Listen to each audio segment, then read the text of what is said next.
पाकिस्तान में बहुत सारे लोग रॉ ने टारगेट किलिंग उनकी की है। नजर इस वक्त की बड़ी खबर पर। भारत का एक और दुश्मन आतंकी खत्म। पाकिस्तान में आतंकी हाफिज सईद का करीबी मारा गया। कराची में आतंकी अब्दुल रहमान की हत्या, अज्ञात बंदूकधारियों ने गोली मारकर हत्या कर दी। ईद उल फितर के टाइम पर वहाँ जो सूरत हाल रही है और जो विजुअल्स उधर से आ रहे हैं वो बहुत दिल दहला देने वाले हैं। तस्वीरें सामने आई है पाकिस्तान के कराची में ये घटना हुई है। इसके पीछे अजीत डोवल की एक डॉक्ट्रिन है जिसकी वजह से, यानी ये अगर आप सीधे सीधे लफ्जों में ये कहें तो एक और को टपका दिया गया है। One man is yet again in action in Pakistan. One more person has been sent to, जिसे आप कह लीजिए 72 हूर के पास उनको भेज दिया गया है, क्योंकि उसने इस हाइब्रिड की एक डिक्लेयर्ड वॉर है। This is a declared war मैं कहूंगा। और खास तौर पर जो ऐसे जिहाद से जुड़े हुए जिनको मुजाहिदीन कहा जाता था उनको टपकाया गया। जब वो एक्टिविटीज हैं, अटैक्स हैं, वो भी आपके सामने, पे बात किस तरह की जाए? ऐसा लगा कि किसी गुनाह की सजा मिली हुई है हमें। एक स्टेट का एक एम होता है, फिर उसके पॉलिटिकल ऑब्जेक्टिव्स होते हैं। उन पॉलिटिकल ऑब्जेक्टिव्स को हासिल करने के लिए स्टेट अपनी पॉलिसी बनाती है। मैंने जब उठकर सोशल मीडिया पर जो कुछ देखा है वो शर्मनाक है, ये इंतहाई शर्मनाक है। रिवाज ये क्या हो रहा है भाई? ईद के दिन गनमैन, ये कौन सा गनमैन है भाई? एक के बाद एक। आसमान रो पड़ा है, जमीन कांप उठी है, समंदर खामोश हो गए हैं, दरिया अपने आंसुओं में बहने लगे। ये आदमी जो है ये हाफिज सईद का रिश्तेदार है, फाइनेंसर है, और ये इसको मार दिया अननोन गनमैन। ताजी न्यूज ये है कि gunman is yet again in action in Pakistan. One more person has been sent to, जिसे आप कह लीजिए 72 हूर के पास उनको भेज दिया गया है। तो ये इसकी तो मैंने वीडियो भी देखी, वीडियो भी है, तो लेट्स एंजॉय। और उसके बाद आई होप कि ये इट्स अ गुड रिडेंस और दुनिया में एक और ऐसे व्यक्ति की कमी हो गई जो नफरत करता है, नफरतों पे बेस्ड है। अननोन गनमैन ने किया है, नो डाउट अननोन। पहले ये खबर आ रही थी कि ये आदमी एलईडी का है और इस आदमी को, इसका नाम है करी अब्दुल रहमान। अच्छा, इसकी ये भी खबर आ रही थी कारी। हाँ, तो कारी असल में कुछ लोग क्या वो होते हैं जो झाड़ फूक करते हैं, उनको कारी कहते हैं। अच्छा, तो ये कारी अब्दुल रहमान, और ये पता लग रहा था कि लश्कर का आदमी है और ये फंडिंग कराता था। बाद में पता लगा कि ये जो है ये लश्कर का नहीं है, ये जो है ये अहले सुन्नत वल जमात का है। अब ये अहले सुन्नत वल जमात जो है इसको पहले से ही पाकिस्तानी आर्मी का सपोर्ट हुआ करता था एक जमाने में, आज भी है नो डाउट।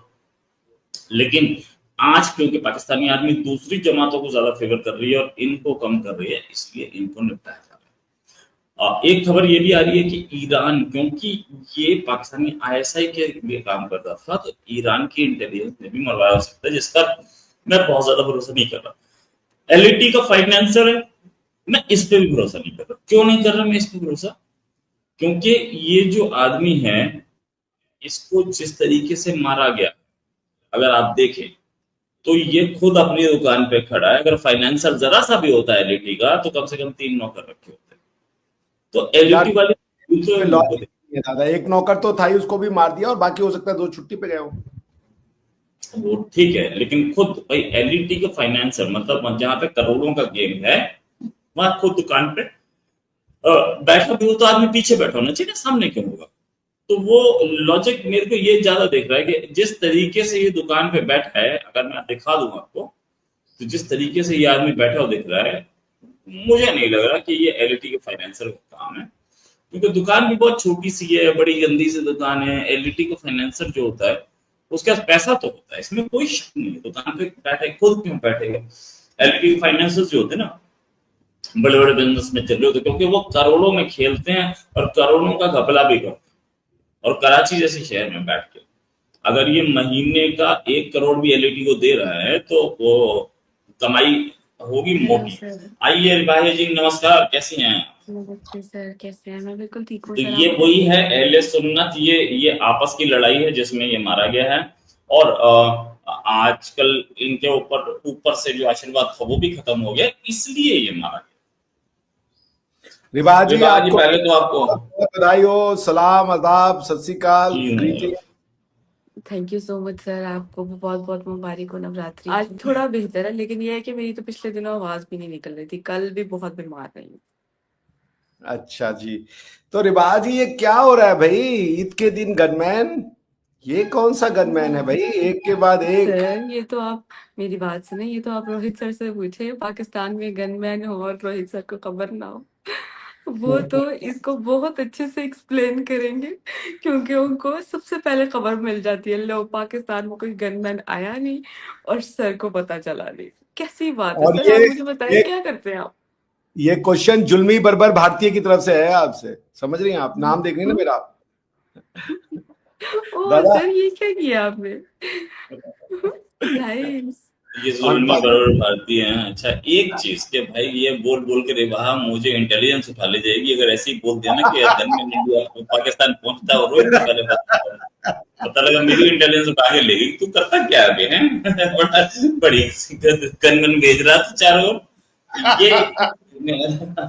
ये देखने वाली बात। और देन ठीक है, आज माहौल बड़ा अच्छा है, ईद जैसा पवित्र दिन है, तो हम लोग बात कर रहे हैं। और क्या रिवाज आज सारे दिन में किया क्या आपने, ये बताओ।